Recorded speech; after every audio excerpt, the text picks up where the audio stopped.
Hello Simmers and welcome to Amsterdam again. On the Alpha apron or Bravo apron, I'm not really sure what it is nowadays. They are rebuilding this place in real life. But anyway, we are parked here with the X-Crafts Embraer 195.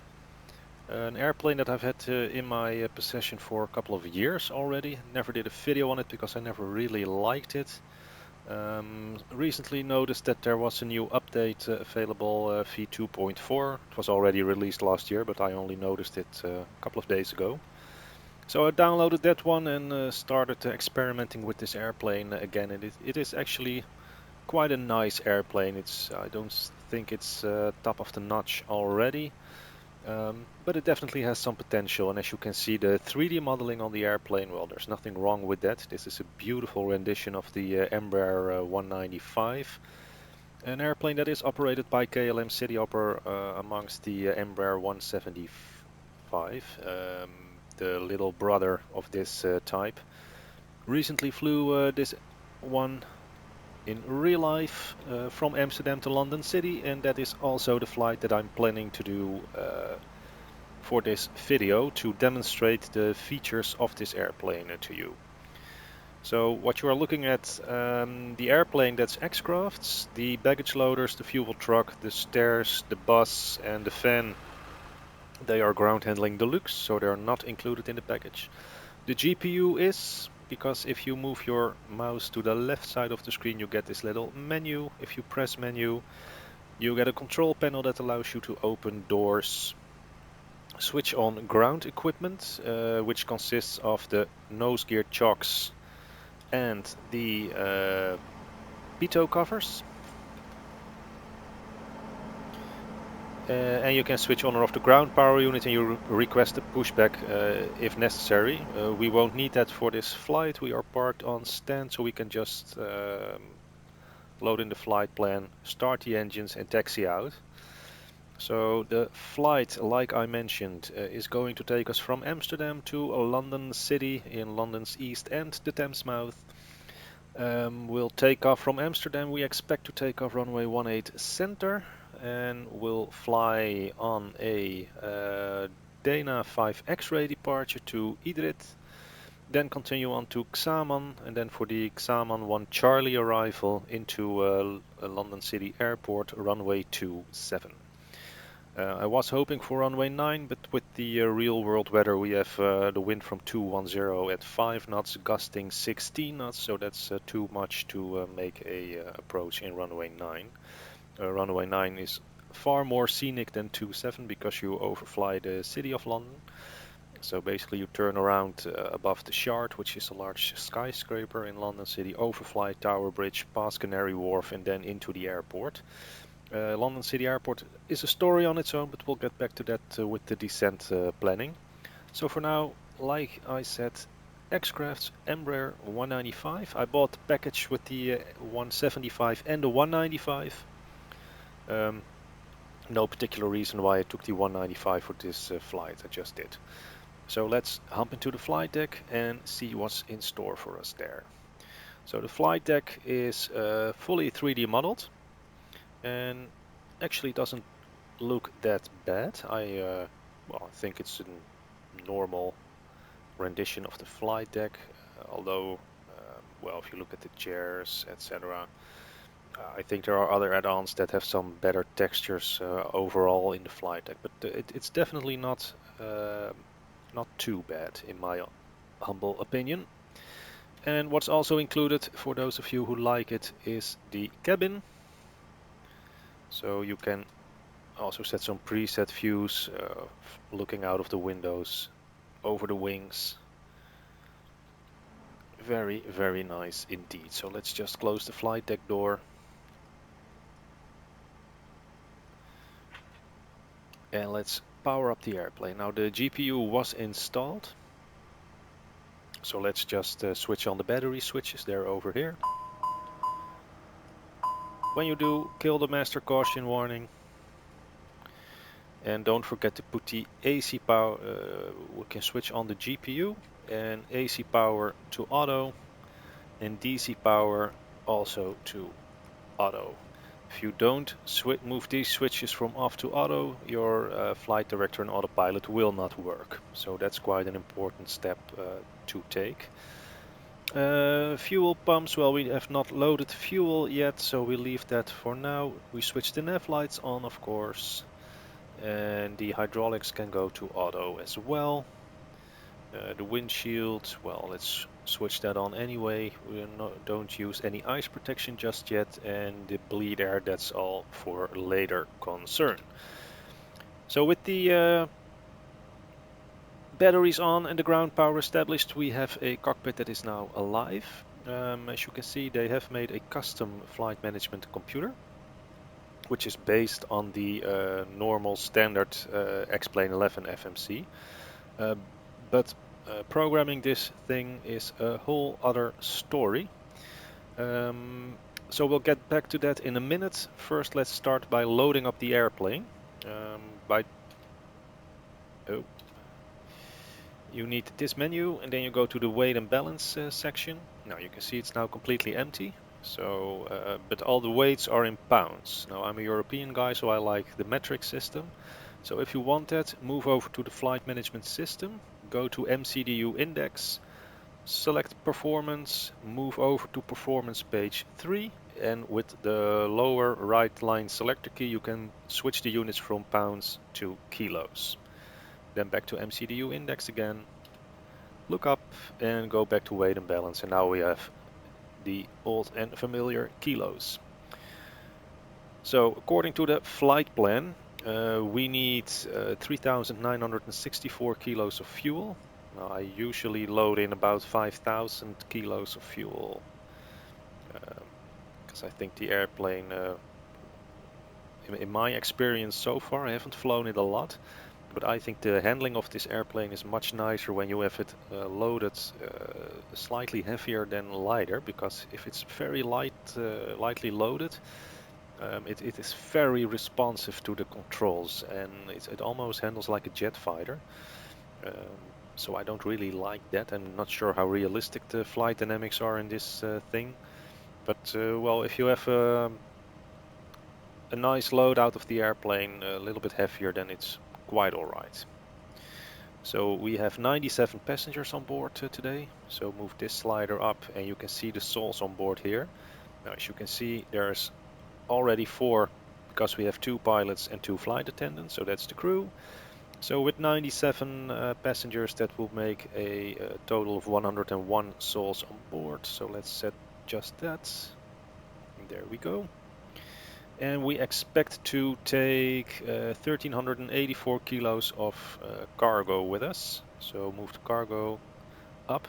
When you move the passenger slider up, you will see that the bags will already, the weight of the bags is increased relative to the number of passengers that you have loaded. And on top of that, we can add some extra cargo.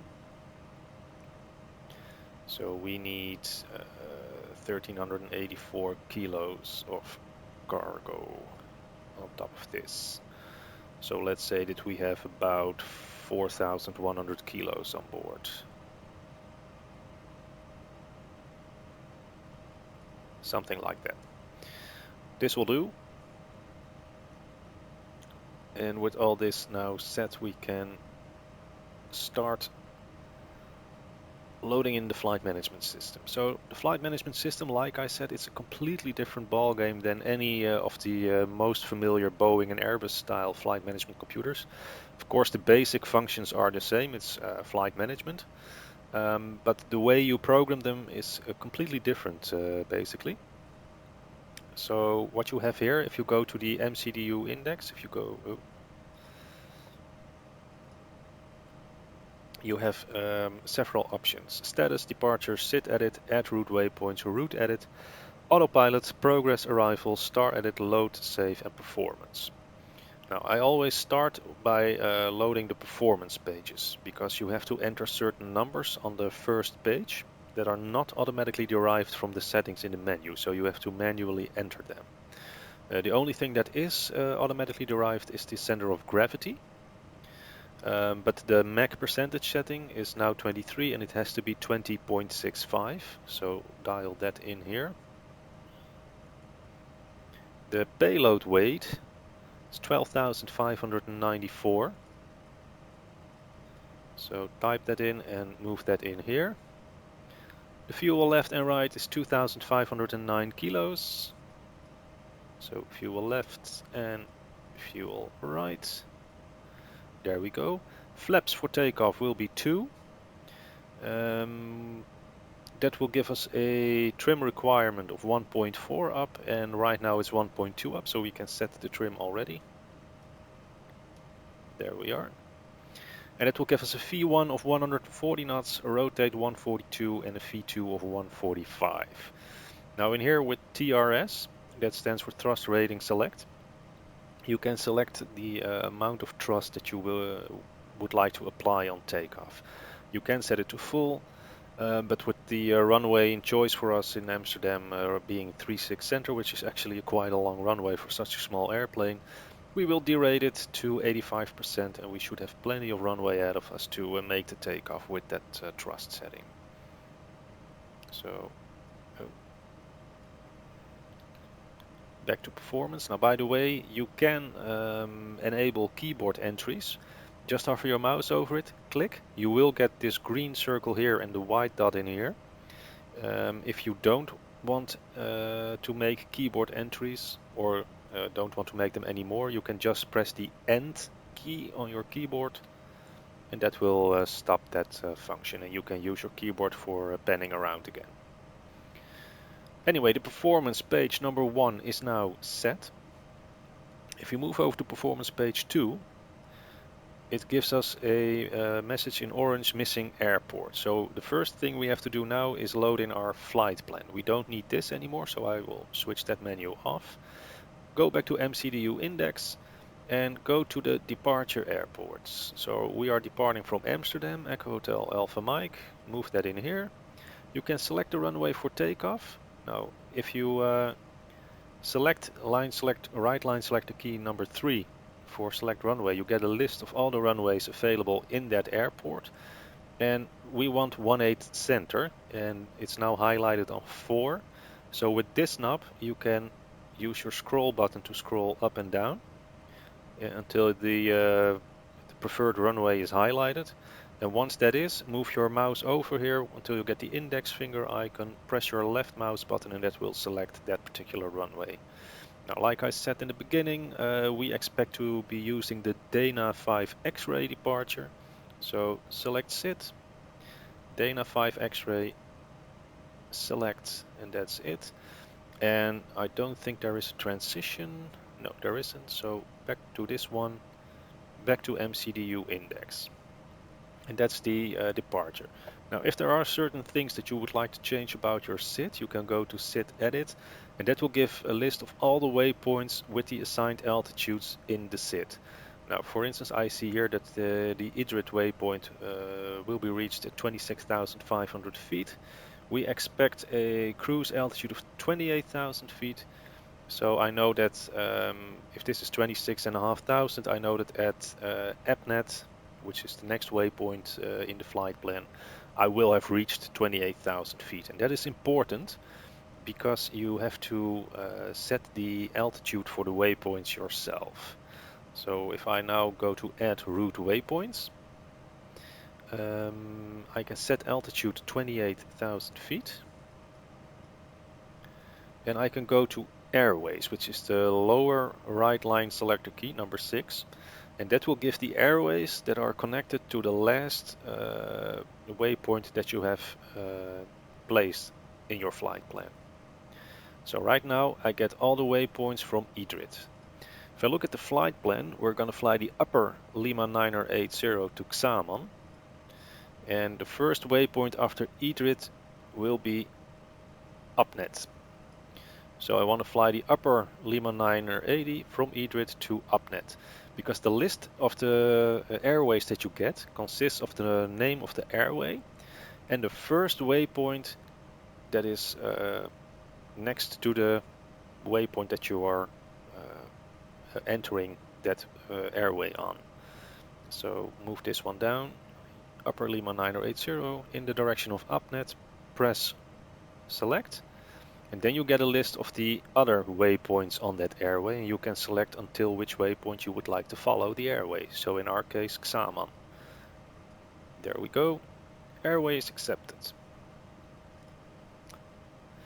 Now the next thing that we do is we have to enter our star, because Xaman is also the first waypoint of the star, the standard arrival route, that we will fly into London City Airport, the Xaman 1 Charlie arrival.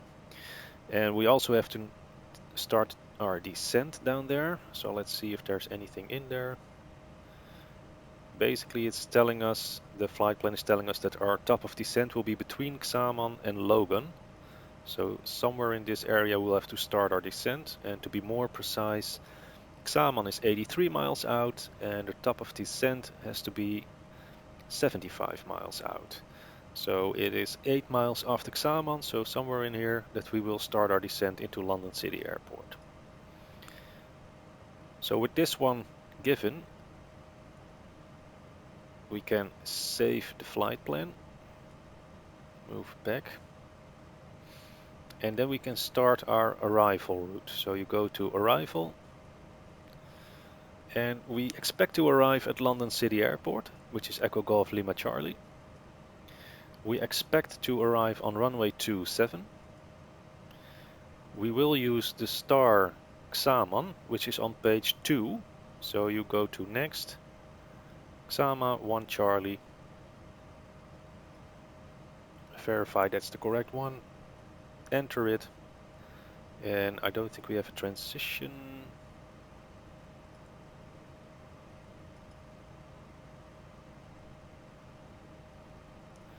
No, we don't. So we go back to the arrival page, and that should do the trick as far as the flight plan is concerned. So back to the index, and also in here you can edit your star. So Logan 11,400, Jacko 9,000,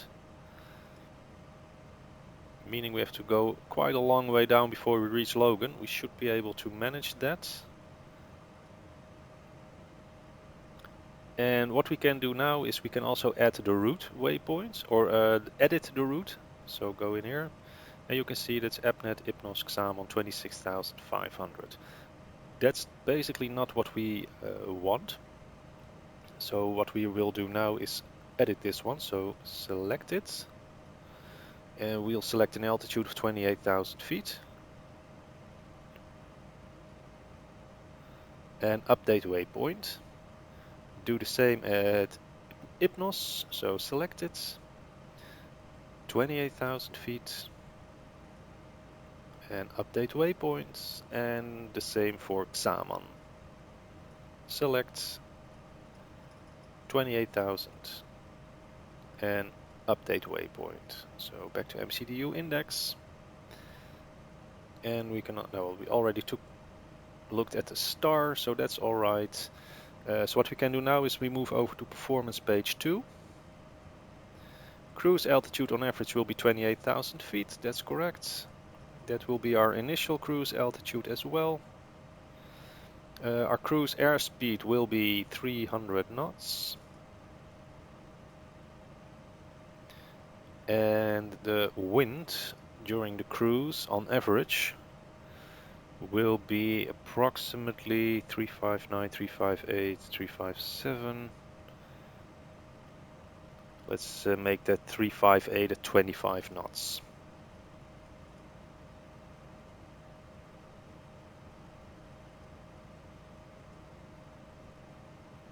And the outside air temperature, I'm not really sure. No, you cannot derive that from this flight plan. But with all this stuff loaded in, it says the distance will be 190 nautical miles, so we can check that. We can verify that one in here. Well, it's 185 according to the flight plan, so that can be correct. And it should take us about 39 minutes to reach it. Well, it says 34 in here.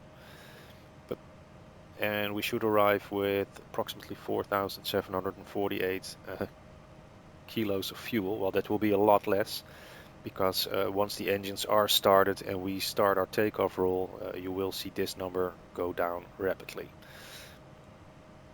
So far so good. Performance page 3 cannot be used right now. We will update this throughout the flight before we start our descent. So with the performance pages loaded and the flight plan in there, we can now press execute.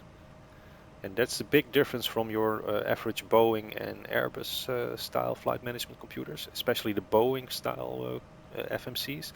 In a Boeing FMC, you will hit the execute button basically after each page that you have loaded.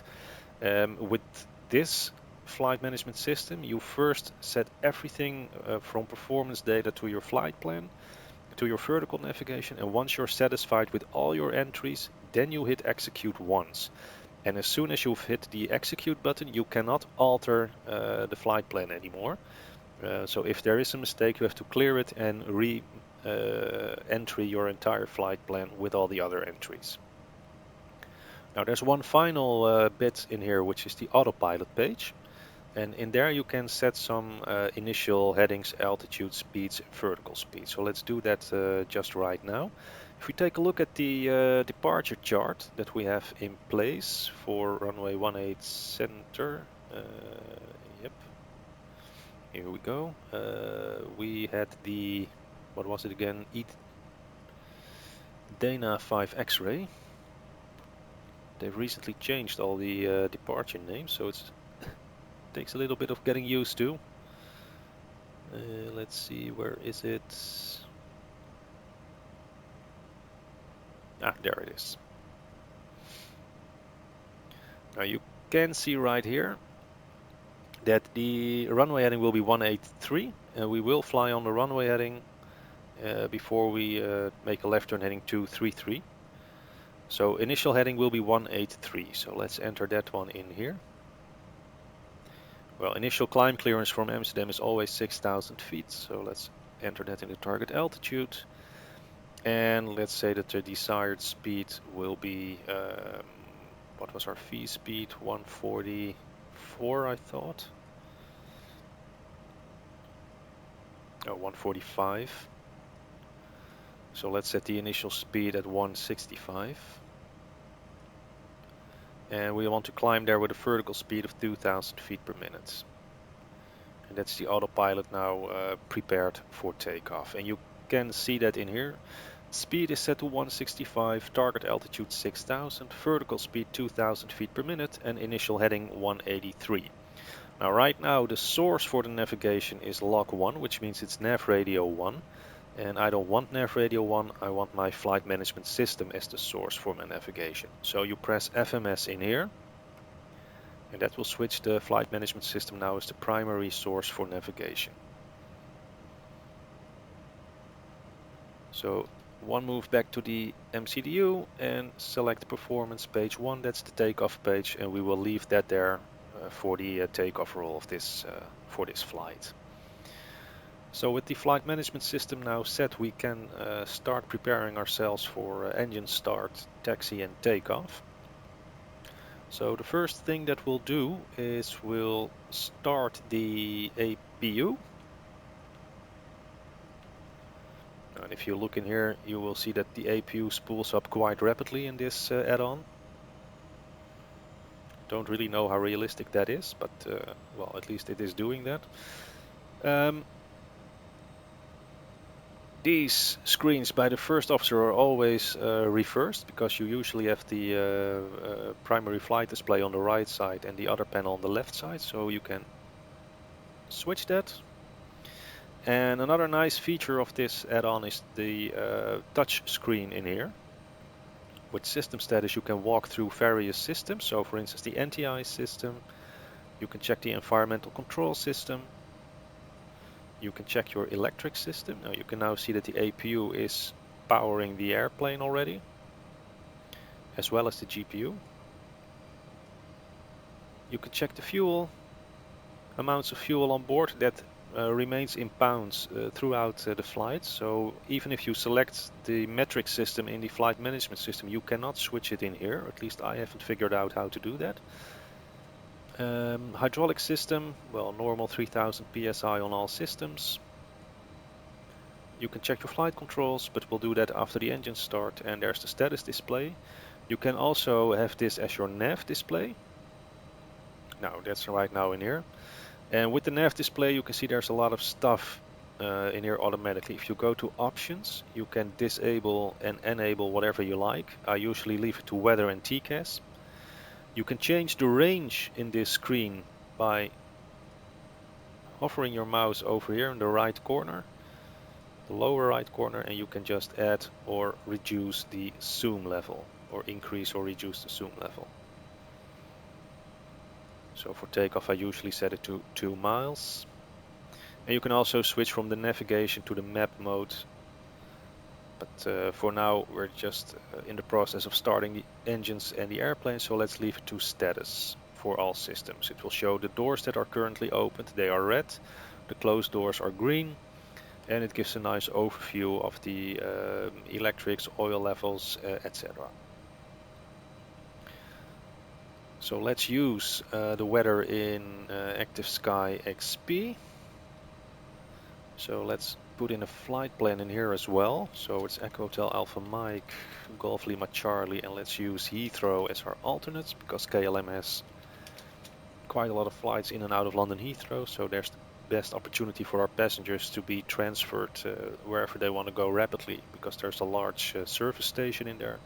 Cruise speed 300 knots, climb rate let's say 2000 feet per minute, as well as the descent rates.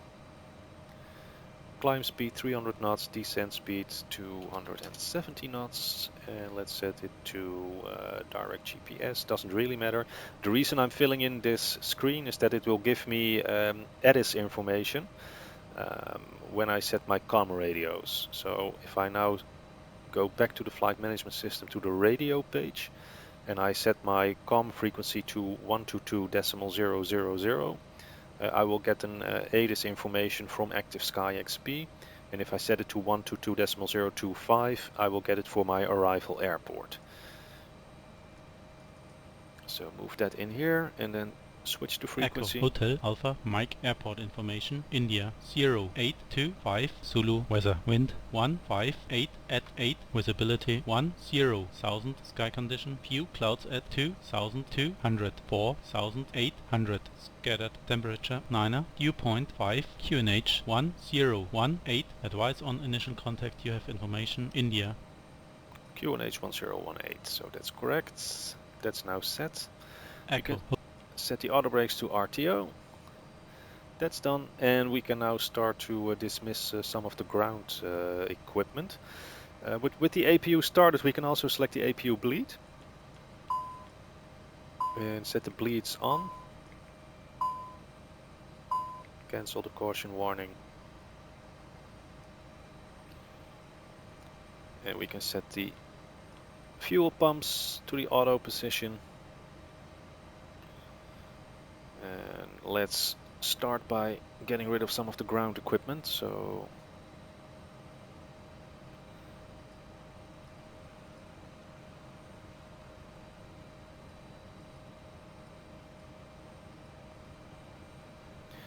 we can close the main doors.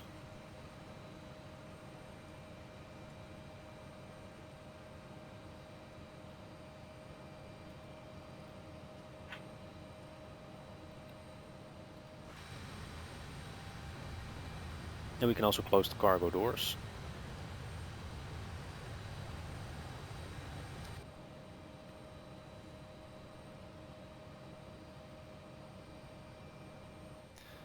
Now with all the doors closed, we can switch on the fasten seatbelt and no smoking signs. Ladies and gentlemen, the captain has turned on the fasten seatbelt sign. If you haven't already done so, please stow your carry-on luggage underneath the seat in front of you or in an overhead bin. Please take your seat and fasten your seatbelt. Also, make sure your seat back and folding trays are in their full upright and locked position. We remind you that this is a non-smoking flight. Smoking is prohibited on the entire aircraft, including the lavatories. Tampering with So the red beacon lights are on. Lavatory smoke detectors is prohibited by law. If you have any questions about our flight today, please don't hesitate to ask. And if you close the door, that will silence the announcements from the cabin. So the 3D sound system in this is actually quite nice. That was one of the big updates that they gave it. So we have switched on the beacon lights. We can now get rid of the ground power units. Let's see if that's switched off. No, we can set the APU generator on. Disconnect the ground power unit.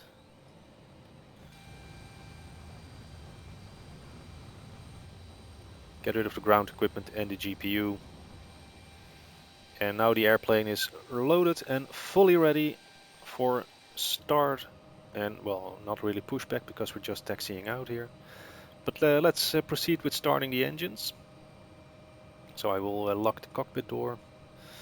And for the engine start, it's basically not a very complicated procedure, but what you have to do is set these ignition switches to auto, open the cover, and then you have to press and hold the start button until you see N2 in here above like 25%. If you release it prior, the engine will not start properly, so just 7, 8, 9, 10, 20, 25. Let's release.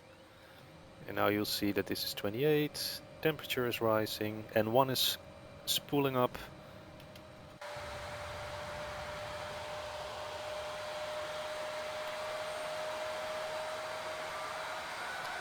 And again, very nice modeling on the engine start.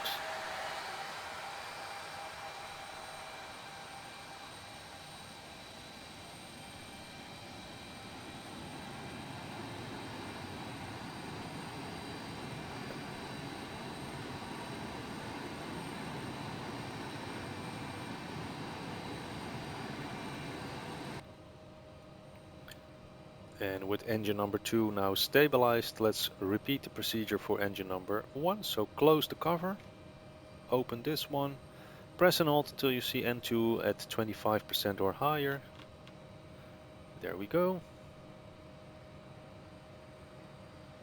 Release. And verify that the temperature stays within the white. That N1 is coming online, it's now already decreasing.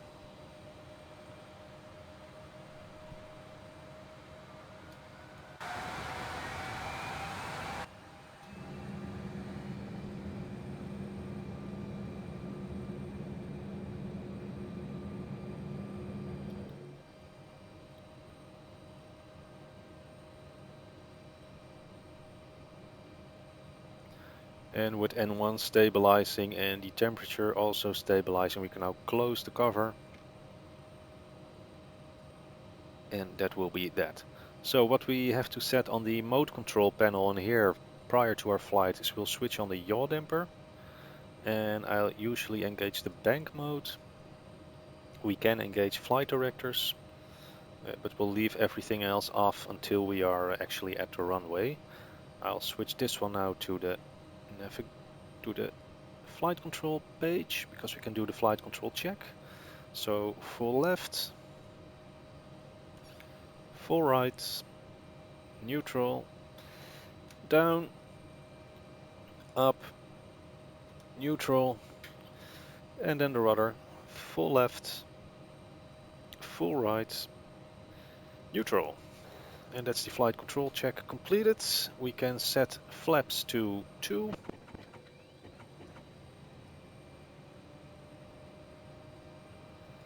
And basically what I'll do now is switch this over to the nav page.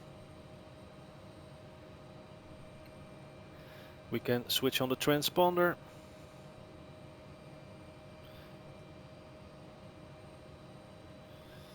And we are good to go. So let's switch on the PAX. What you do is you move this knob up to the both position. Switch the PAX on.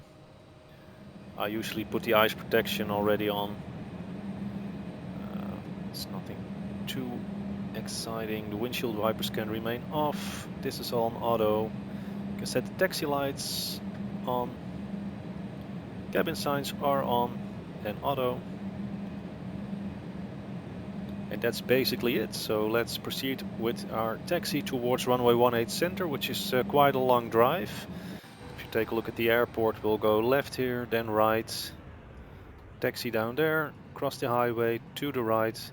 And then we have to backtrack the entire runway up to the end. So I'll just skip the video here, release the parking brakes, and then I'm back with you guys as soon as we start to approach the holding point for runway 18 center.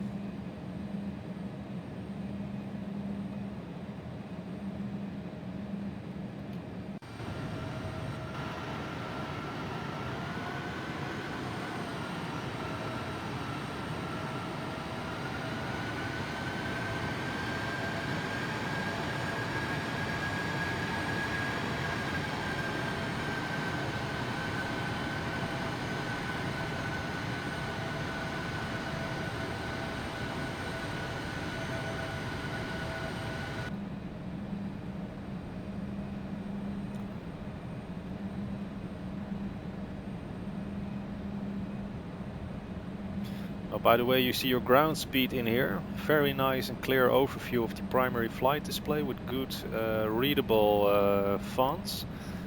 That is the downside of the nav display. The names of the waypoints, they're in very small font sizes, so they're very hard to read in the normal cockpit view.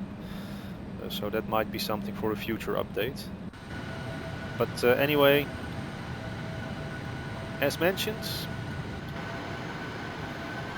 I'll taxi to runway 18 center and I'm back with you guys as soon as I start to reach that one. So see you in a bit.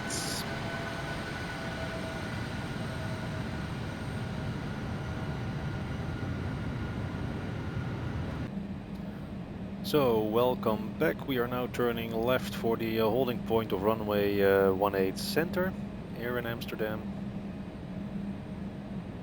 where we are to hold short. And we'll make the final preparations before we start our takeoff roll.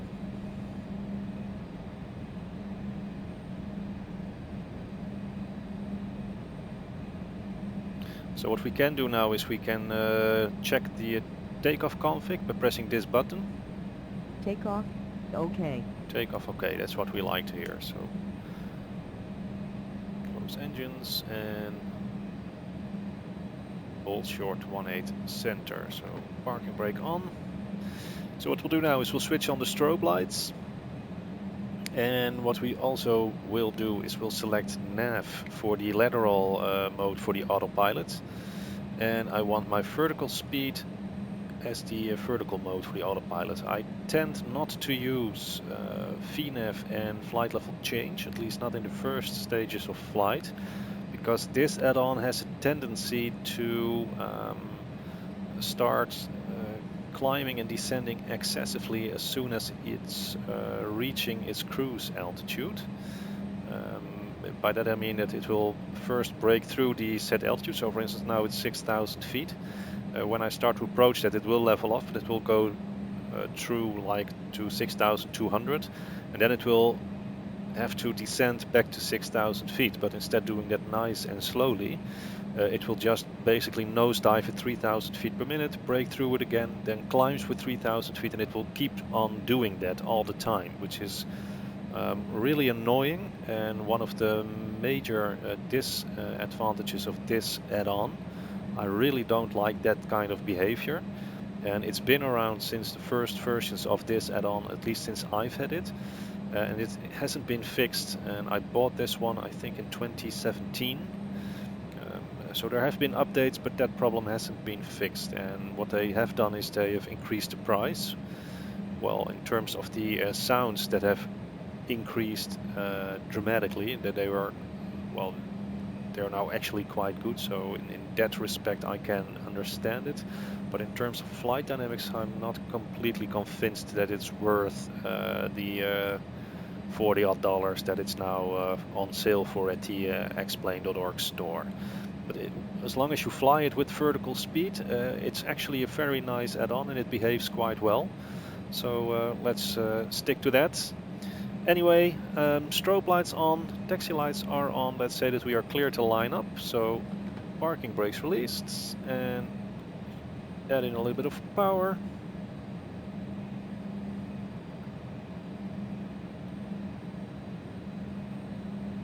Here we go.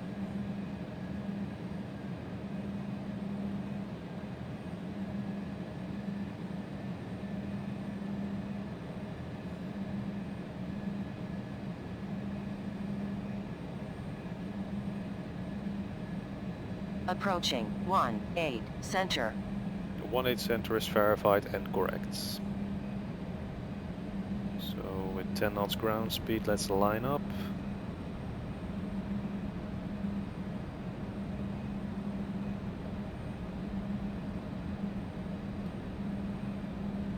On runway 18 center. Close power, and we are lined up and waiting. So let's say that we are cleared for takeoff. Taxi lights off, landing lights on, verify that the strobes are on. Flight director nav, vertical speed are set, yaw damper is engaged, bank limiter is on, flight management system is the primary source, auto brakes, RTO, flight controls were checked. So without further ado, let's commence our takeoff roll. So stick forwards and here we go. Spooling up nice and even, increase.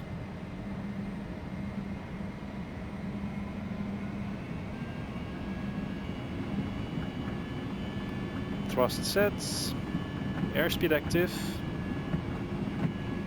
80 knots, cross-checked.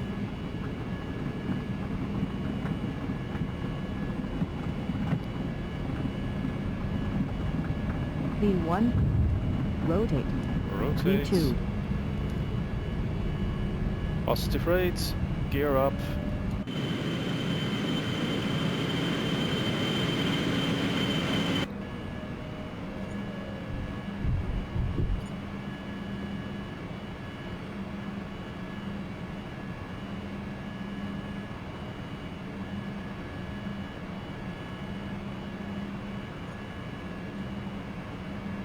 So switch the autopilot to the heading mode.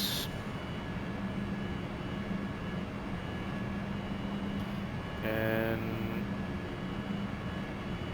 flaps 1, set the speed 250 knots. Engage auto throttle, autopilot engaged. Flaps up, speed checked.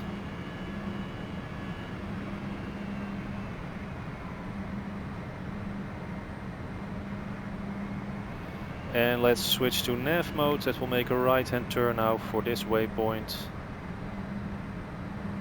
You can switch off the landing lights, or the nose gear landing light.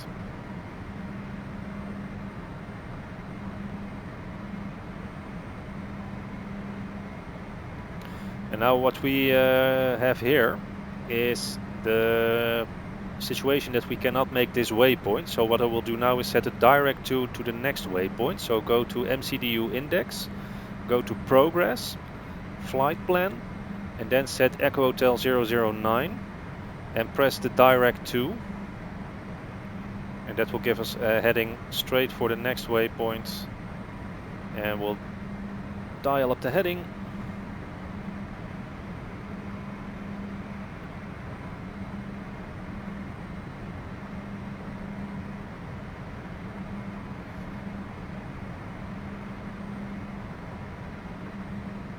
Oh, I forgot to switch off the APU. That can be switched off, of course, with the engines on and supplying everything.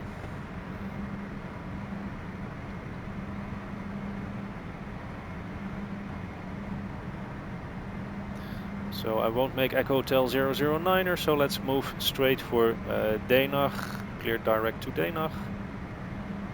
And there we go, 6,000 feet is coming up. Let's say we're clear 28,000. Altimeter setting.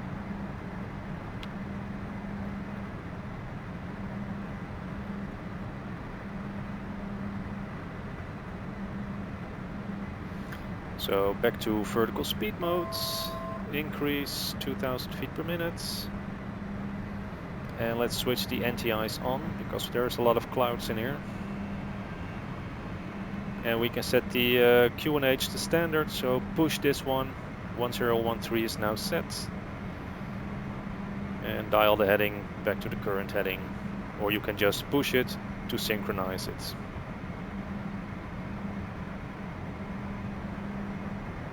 And here we are climbing out of Amsterdam.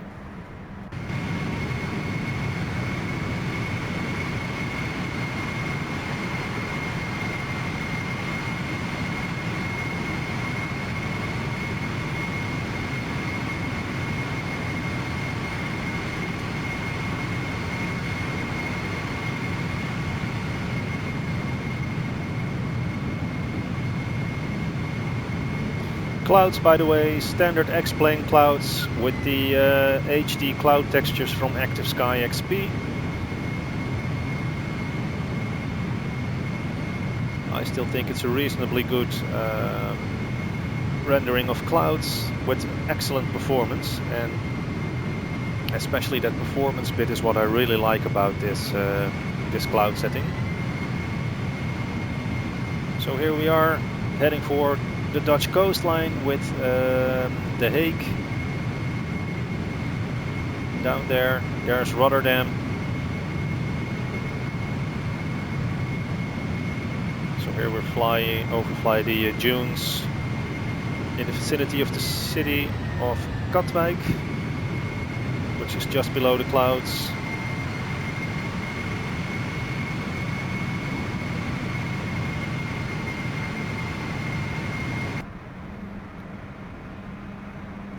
And with 10,000 feet coming up, we are now almost ready to start accelerating. So let's dial up the speed to 300 knots. And switch off the landing lights, seatbelt signs off.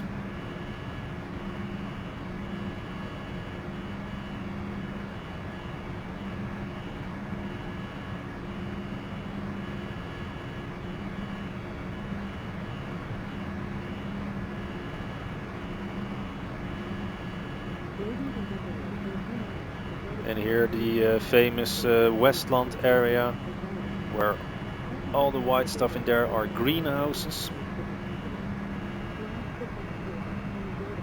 Port of Rotterdam with the artificially made second Maasvlakte, which is an entirely new port, or an extension of the port on an artificial island.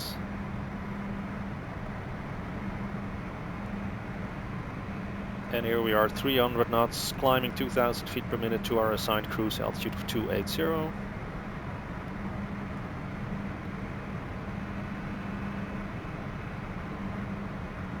And whilst we continue to climb, I'll be back with you guys as soon as I'm ready for the descent preparation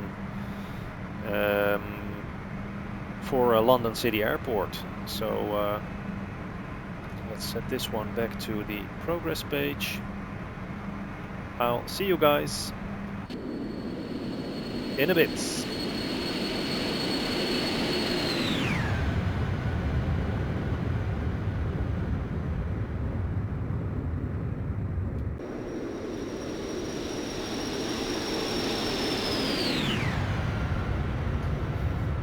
So welcome back in the flight deck. We have just reached our cruise altitude of 28,000 feet. We are now starting to approach Hypnos. Xamon is thereafter, and then only 7 miles to our top of descent. So it's already time to take a look at the approach and landing for London City. So Xamon in here, we'll fly on 265 to Logan, maximum speed down there 250 knots. On to Jekko, where we have to be at 210 knots, 9,000 feet. And then we are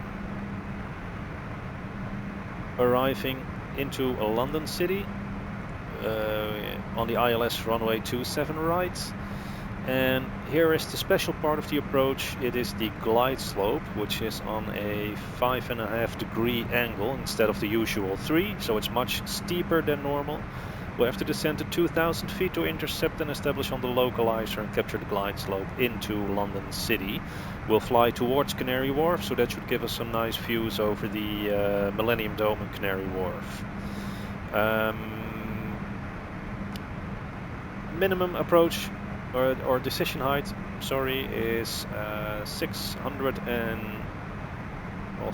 feet barometric, so that's 581 radio.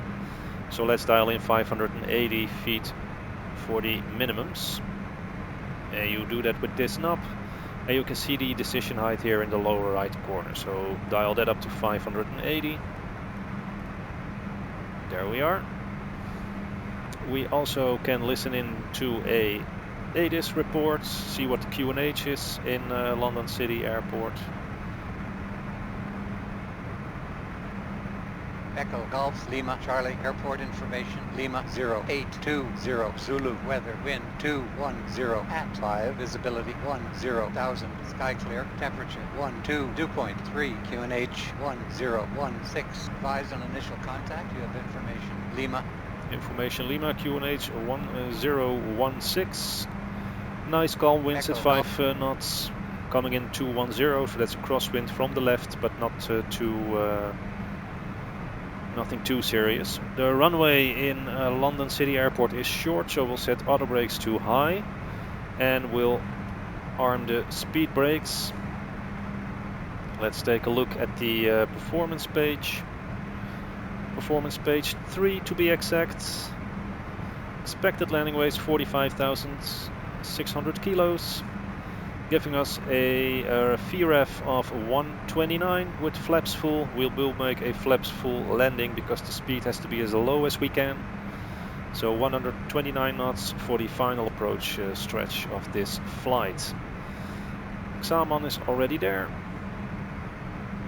in 3.5 miles. So let's start to prepare. Let's switch the fasten seatbelt signs on. And let's dial in a lower altitude already. By the way, the altitude you can set it by thousands by hovering your cursor over the left side of the knob. If you go to the right side, you get the smaller arrow and then you can adjust it by the hundreds. But we have to descend to, well, 9,000 feet over at Jacko, so let's set that one first. And let's initiate our descent already, so reduce speed to 270 knots. And as soon as we reach 270 knots, we'll start to descend with, let's say, 2,000 feet per minute.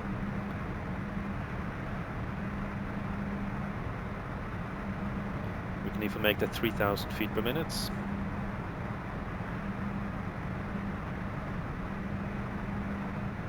And extend some speed brakes to maintain the speed then. So 270. And let's descend 3,000 feet per minute. And let's add in a little bit of speed brakes. You can see that in here.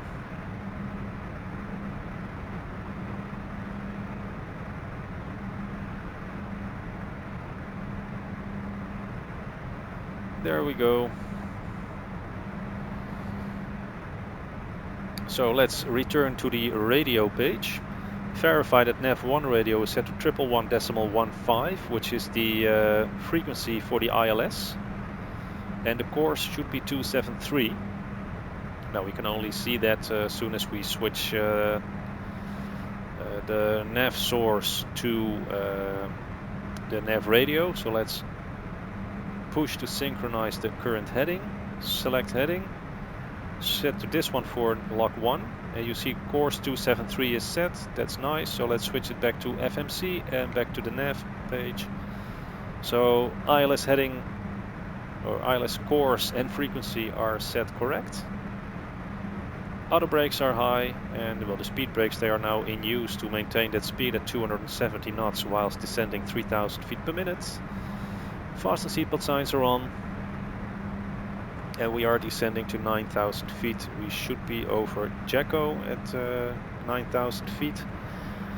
2 minutes until we pass Logan, and then Jacko isn't that far away, so I think we have to fly a holding pattern to descend to 9,000 feet over Jacko, because there's no way that we will lose another, well, 14,000 feet in this little stretch.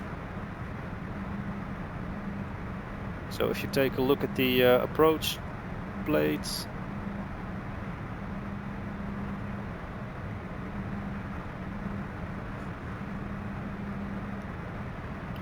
there's basically a 264084 degree lag or holding pattern over Jacko. So let's move it into that one. And the speed has to be reduced to 250 knots now. So let's increase the speed brakes, because we have to be at 250 knots over Logan. that's a limit, and then 210 knots over Jacko.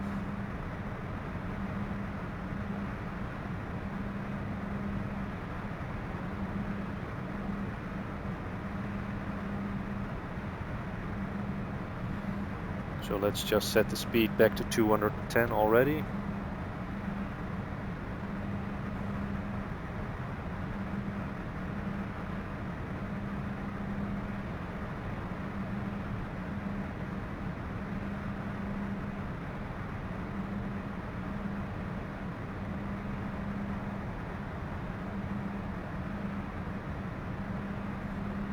So with another 9,000 feet to lose. And we only have 1 minute to do that. We will have to fly that pattern. So let's set the heading to 264.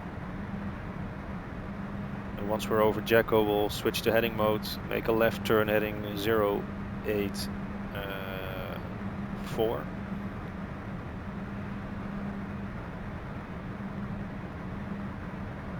And that extra circle should give us enough time to lose speed and altitude to be at 9,000 feet and 210 knots over Jacko.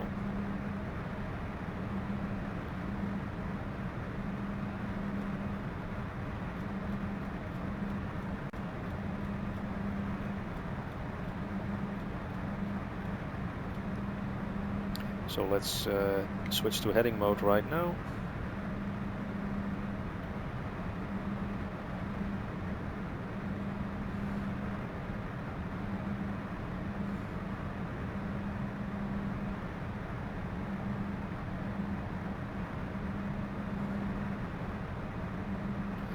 Well, I left the anti-ice on, so that's not a problem for now. We don't have to worry about it. It's still on and it should be on.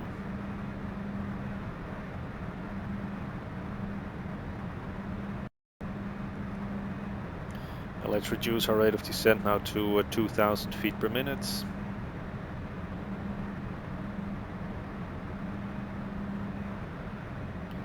And arm the speed brakes.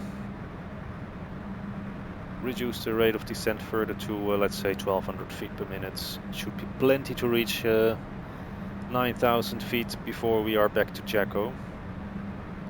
Let's release the bank limiter, make that turn a little bit faster.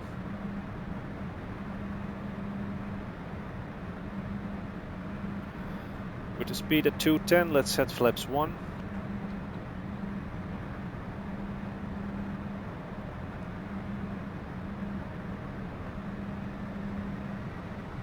And let's continue our turn back to Jacko. Should be there at 9,000 feet now. Shouldn't be any problem. We are now passing 10,000 feet, so the landing lights go on. Ladies and gentlemen, as you set out of sight, please make sure your seatbelts and seat covers are in a clear position. Make sure your seatbelt is securely fastened and all carry-on luggage is stowed underneath the seat in front of you or in the overhead bins.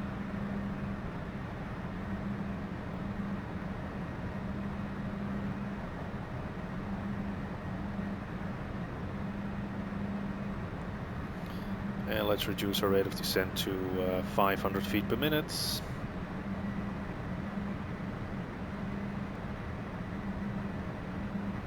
And here we are at 9,000 feet, 210 knots.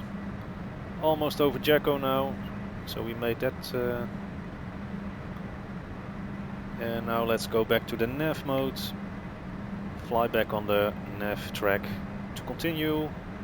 And let's descend to 2,000 feet now.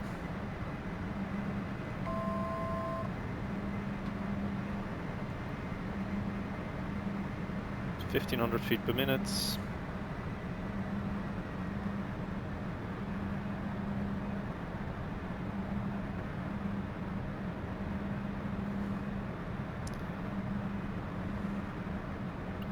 And let's add a little bit of speed brake. Or apply a little bit of speed brake to make sure that we can maintain 210 knots. Well, it's 12 minutes to the next waypoint, so we should be alright. with a vertical speed of 500 feet per minute. Descent nice and easy.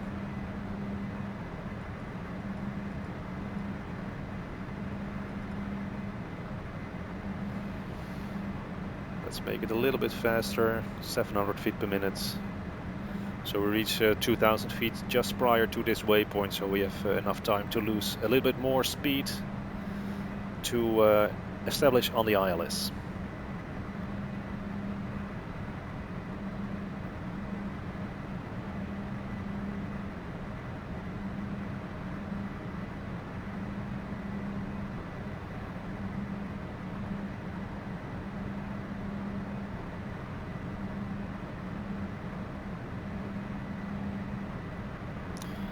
The air temperature now being 11 degrees, we can switch off the anti-ice.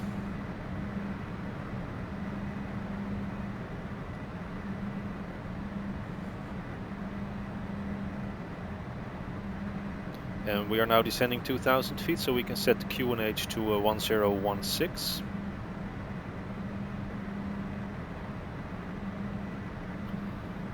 And let's verify that QNH is still correct. Echo, Golf, Lima, Charlie, airport information, November 0920, Zulu, weather, wind 160, at 4, visibility 10,000, sky clear, temperature 132.2, QNH 1016. Advise on initial contact, you have information, November. What did he say about the wind? Was that 160? Echo, Golf, Lima, Charlie, airport information, November 0920, Zulu, weather, wind 160, at 4, visibility 10,000, sky clear, temperature 132.2, QNH 1016. Advise on initial contact, you have information, November. Okay, so with the wind at 160, we actually could go for a runway 9er approach.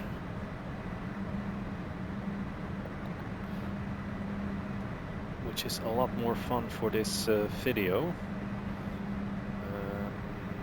What shall we do? No, let's stick to the plan. I mean, the wind is variable. Let's see what it is when we are starting to approach the localizer. If it's still 160, we'll switch. And if it's not, we'll just continue for runway 27. Everything is now planned and set.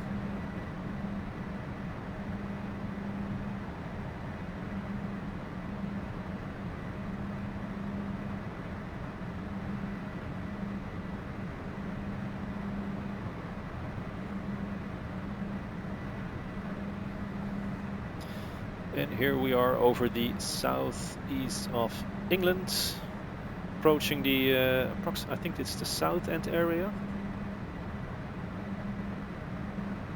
Yep, this is South End Airport coming up on our left somewhere.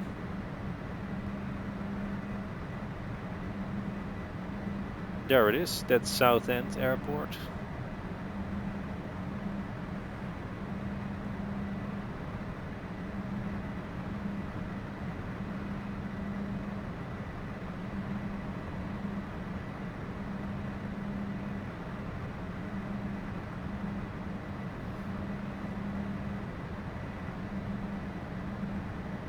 Well, with this low rate of descent, we can now arm the speed brakes. They are not needed anymore.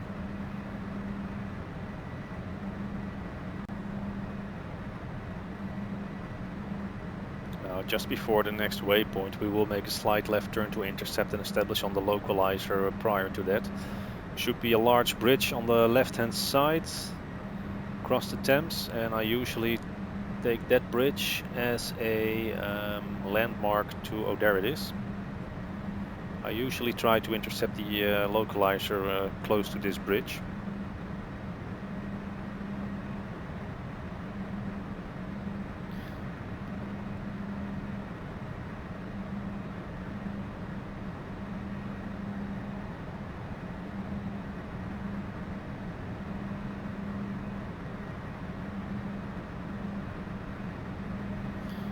By the way, the Great Britain scenery is Orpex, True Earth, Great Britain South. Lovely, lovely scenery.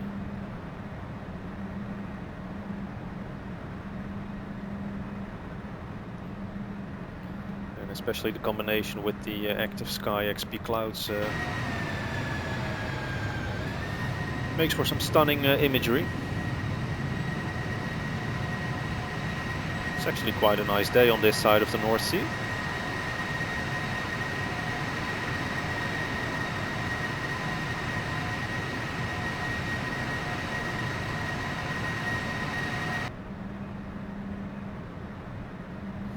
I think that white dot over there is the Millennium Dome. Yes, it is. Meaning London City Airport is down there.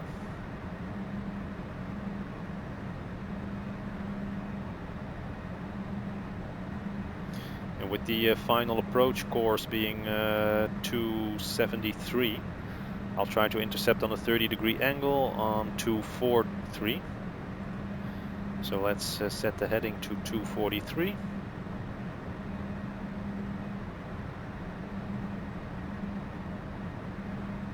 And engage heading select now. That will make a left turn towards that bridge that I told you about.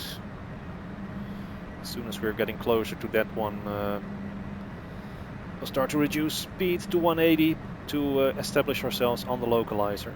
And the really weird thing is that you are at 2,000 feet, but you won't start to descend till you are 3.4 miles away from the runway, which is very close. So it looks really weird. And it takes a lot of getting used to, and I still haven't got that. So it's going to be quite exciting to see what the landing will look like. Because I think it will be a real mess. But what we have to do now is we'll set the nav source from Flight Management System to Nav Radio 1, Localizer 1.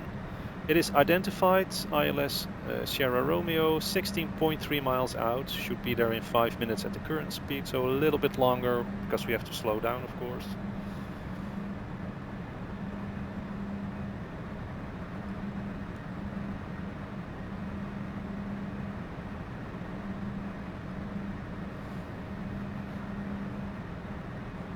We have time to decelerate until we are 3.4 miles away from that runway.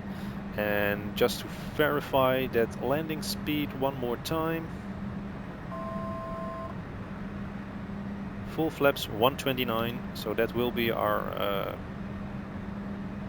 landing speed for now. Let's just see what the wind is doing. Echo Golf Lima Charlie Airport information Oscar 0920 Zulu weather wind 160 at 4 visibility 10,000 sky clear temperature 13 dew point 2 QNH 1016 advice on initial contact. Well, we'll just try a landing on runway 27 because 4 knots of well, slight tailwind is within limits as far as I know. Shouldn't that work out, we'll make a go around and then we'll proceed for a approach on runway 9 anyway. So let's start to decelerate to 180 knots.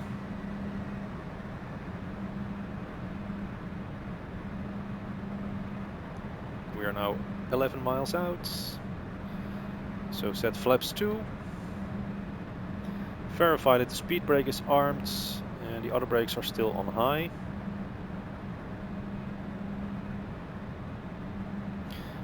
We can select the bank modes and no, we do not select that one. We'll select the approach mode.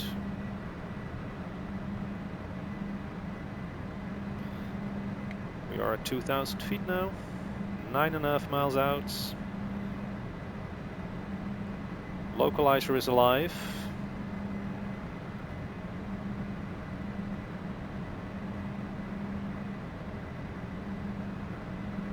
So localizer is captured, reduce the speed 160. Set flaps 3. Missed approach heading 272 is set. Missed approach altitude of 2,000 feet is also set. Flaps 4.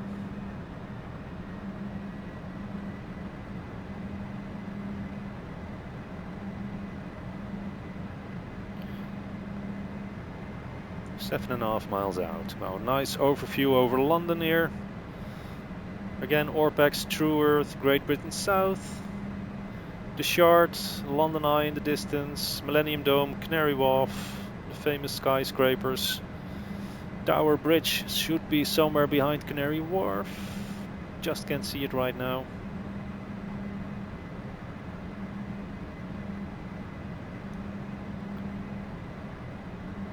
So we are 6 miles out, landing gear down.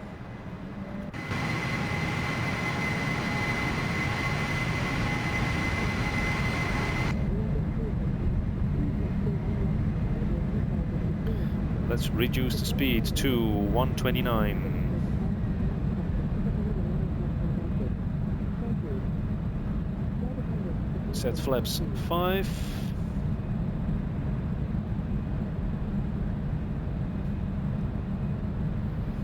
And flaps full. So landing gear down, locked 3 green, flaps full. Auto brakes high, speed brakes armed, missed approach, heading and altitude are set. Oh, why did it disengage the autopilot? I didn't do that. Anyway, landing checklist is completed. Let's verify that the nose gear light is also on. Oh, we are going low now.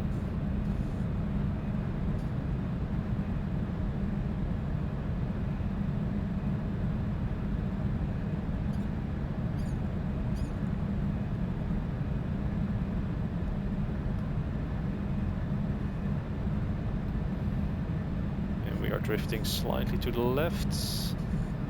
The wind is now 191 at 4.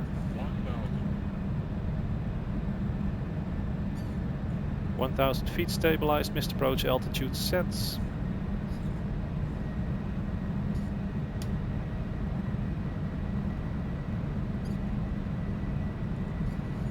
Approaching 27.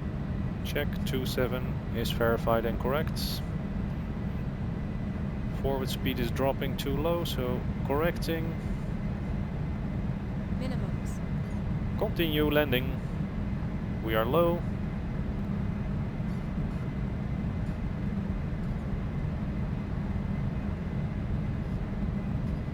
Speed is slightly high, so correcting.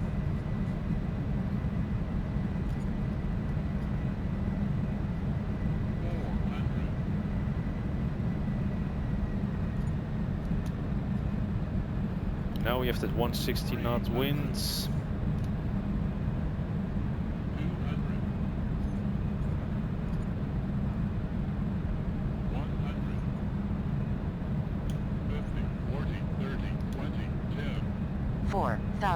Feet remaining. I think that was a bounce. 3,000 remaining. Reverse full. 2,000 Full remaining. braking.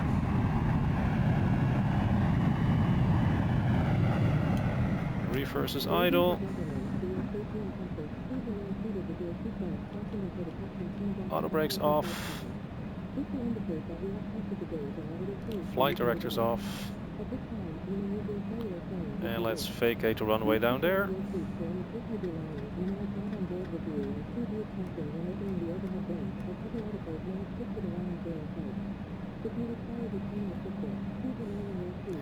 And let's vacate the runway down here, so flaps up, spoilers retracted, and APU starting. Yaw damper can be switched off.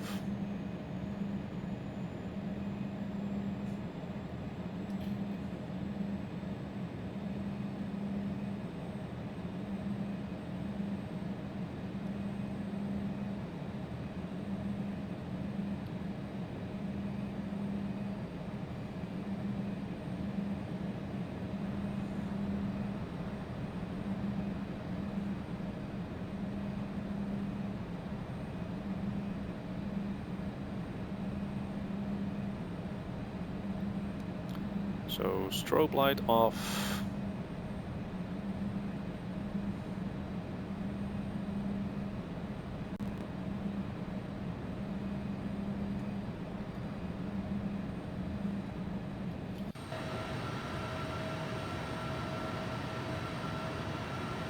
And let's find ourselves a nice gate to park. So taxi lights off.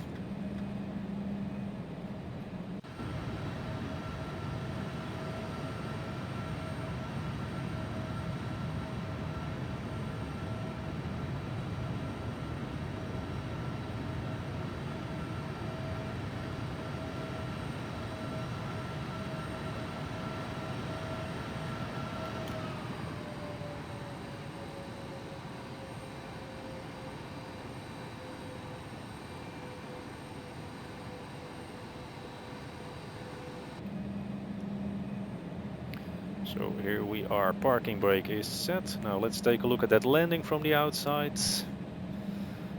Quite ancient, I think it was terrible.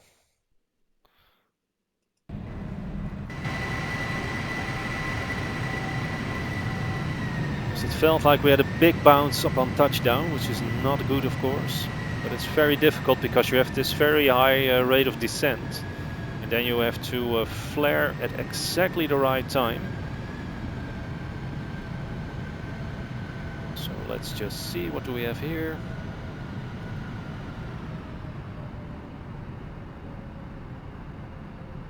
Yep, there is that big bounce. Oof. Chief pilot won't be happy with this one.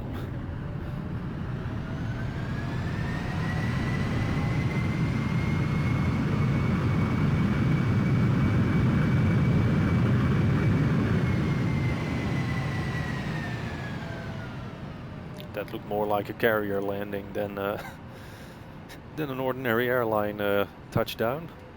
So definitely some more practice for me on this beautiful little airport. I think London City is a very, very nice airport to fly into.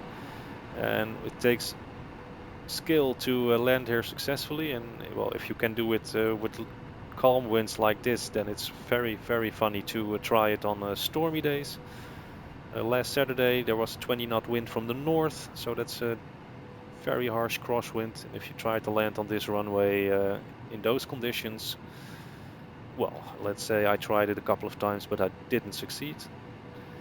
So anyway, the X-Crafts Embraer 195.